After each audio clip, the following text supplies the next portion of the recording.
In 2022, the world of cryptocurrency had a new hero, a rumpled MIT graduate who slept on a beanbag and claimed he was giving it all away. His name was Sam Bankman-Fried, and his company, FTX, was worth $32 billion. Politicians loved him, celebrities endorsed him, regulators trusted him. He was the face of a new era, the man who was going to save crypto from itself. What happened next was the biggest financial fraud in American history. Samuel Bankman-Fried grew up in Stanford, California. Both parents were law professors at Stanford University. He studied physics at MIT, graduating in 2014. But it wasn't academia that drew him in. It was a philosophy called effective altruism. The idea is simple: earn as much money as possible, then give it all away. SBF didn't just believe it. He built his entire identity around it. Before FTX, he worked at a Wall Street trading firm called Jane Street. He was brilliant at it, but he saw something no one else did. In 2017, Bitcoin was trading at wildly different prices on different exchanges around the world. If you bought Bitcoin in the US and sold it in Japan, you could make 10% profit on every trade. SBF called this the arbitrage opportunity, and he was going to exploit it at massive scale. In 2017, he founded Alameda Research, a quantitative trading firm designed to move hundreds of millions of dollars between crypto exchanges. The profits were enormous, and Alameda gave SBF the capital he needed to build something far bigger. In 2019, Sam Bankman-Fried launched FTX, a cryptocurrency exchange built for professional traders, clean, fast, sophisticated, everything the clunky older exchanges were not. FTX grew faster than anything the crypto world had ever seen. Within 2 years, it was processing over $10 billion in daily trading volume. SBF didn't just build an exchange, he bought legitimacy. FTX paid $435 million to put its name on the Miami Heat's arena. They sponsored Formula One racing. They signed Tom Brady and Gisele Bündchen as brand ambassadors, Stephen Curry, Shaquille O'Neal, Larry David. FTX was everywhere, and SBF was the face behind all of it. In Washington, D.C., SBF became one of the biggest political donors in the country. He donated $40 million to political campaigns, making him the second largest individual donor to the Democratic Party. After George Soros, he testified before Congress. He met with regulators. He positioned FTX as the responsible face of crypto, the exchange that would work with government, not against it. By 2021, FTX was valued at $18 billion. By early 2022, $32 billion. The investors were among the most respected names in finance: Sequoia Capital, SoftBank, BlackRock, Tiger Global. These were not naive speculators. These were the smartest money in the world, and every single one of them had been completely fooled. FTX was headquartered in the Bahamas. SBF and his inner circle lived in a $30 million penthouse, 10 people sharing a luxury compound paid for entirely by customer funds.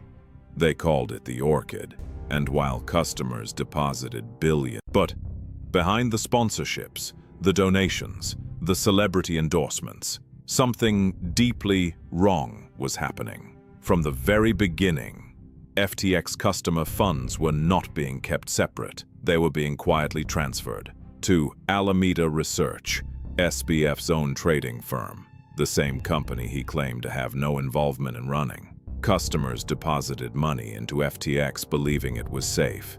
Instead, billions of dollars were being loaned to Alameda. Alameda used those funds to make risky bets, buy real estate, fund political donations, pay for sponsorships, and when Alameda lost money, it simply borrowed more from FTX customers, without their knowledge, without their consent. To make it all work, SBF needed collateral, so he created a cryptocurrency called FTT, FTX's own token. The value of FTT was largely artificial. FTX held most of the supply itself, which meant they could prop up the price whenever needed. And Alameda's balance sheet was built almost entirely on this manufactured asset. It was a house of cards, disguised as a skyscraper. Running Alameda Research was Caroline Ellison, 28 years old, an effective altruist like SBF, and his on-again, off-again romantic partner. Ellison later testified that she knew exactly what was happening, that she had been directed by SBF to manipulate Alameda's balance sheet, to hide the true extent of the borrowing from FTX customers. She was not a passive participant, but she was not the architect. Prosecutors would later reveal that SBF had secretly built a backdoor into FTX's accounting system, a line of code that allowed Alameda to borrow unlimited funds from FTX, without triggering any alarms, without any record appearing on FTX's books. Billions of dollars. When FTX collapsed, over 1 million customers lost access to their funds overnight. A teacher in Ohio had saved $60,000 for retirement. Gone. A single mother in Florida had invested her children's college fund. Gone. A veteran in Texas had put his entire life savings into FTX. Gone. One morning, they woke up and simply could not access their money. No explanation, no warning. Withdrawals suspended. $8 billion of customer funds simply gone. While SBF was still posting on Twitter, telling everyone. On November 2, 2022, a journalist at CoinDesk published a leaked document, Alameda Research's balance sheet, and what it showed was deeply alarming.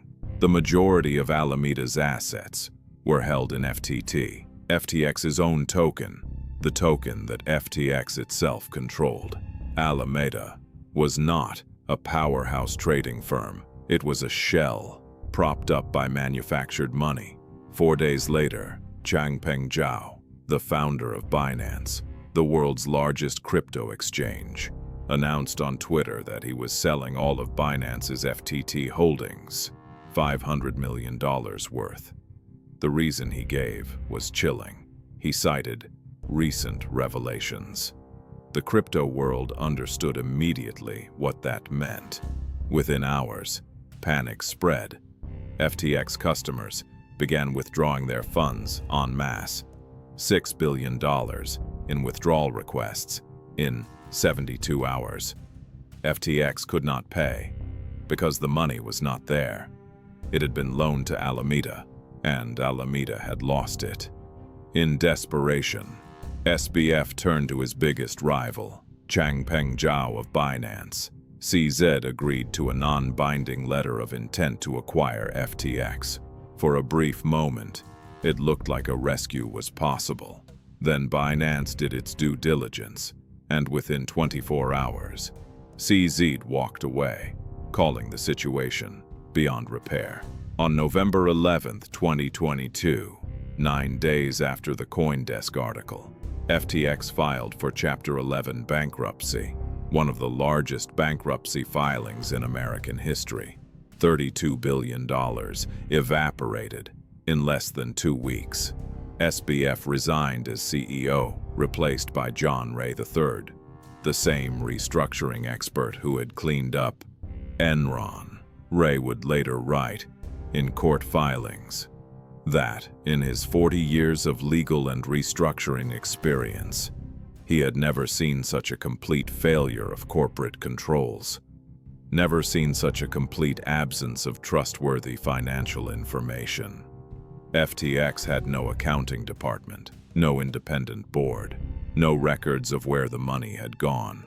On December 12, 2022, 1 month after the collapse, Sam Bankman-Fried was arrested in the Bahamas at the request of U.S. federal prosecutors. He was charged with wire fraud, securities fraud, money. The trial of Sam Bankman-Fried began in October 2023 in the Southern District of New York, the same courthouse that had prosecuted Bernie Madoff. The prosecution was methodical. They called Caroline Ellison as their star witness.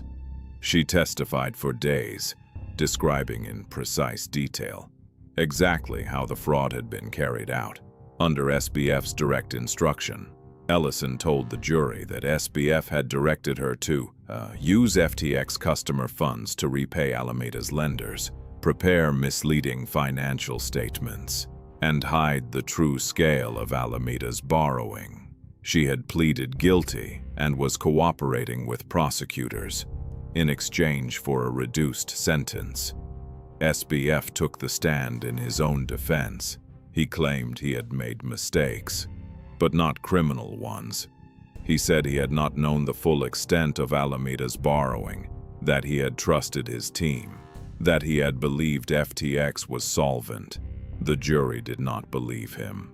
On November 2, 2023, exactly 1 year after the CoinDesk article that triggered the collapse, the jury returned its verdict, guilty on all 7 counts: wire fraud, securities fraud, money laundering, campaign finance violations. The jury had deliberated for just 4 hours. In March 2024, Sam Bankman-Fried was sentenced to 25 years in federal prison.